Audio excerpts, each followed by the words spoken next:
This is MSJ Chem. In this video, I'll be looking at calculating cell potential. The cell potential can be calculated using this equation.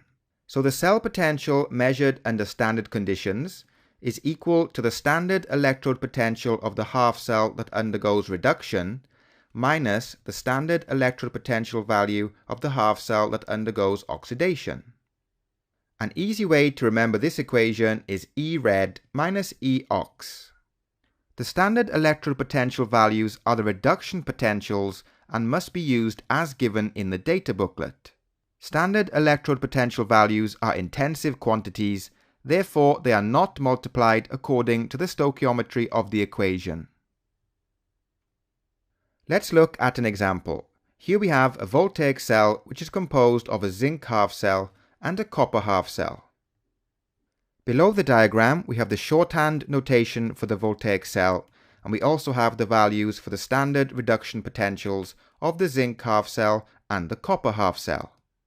Using these values we can deduce which half cell will undergo oxidation and which half cell will undergo reduction. The half cell with the more negative electrode potential value will be oxidized, and the half cell with the more positive electrode potential value will be reduced.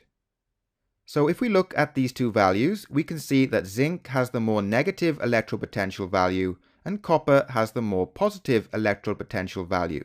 This means that the zinc half cell will undergo oxidation and the copper half cell will undergo reduction. So next we'll use this equation to calculate the cell potential.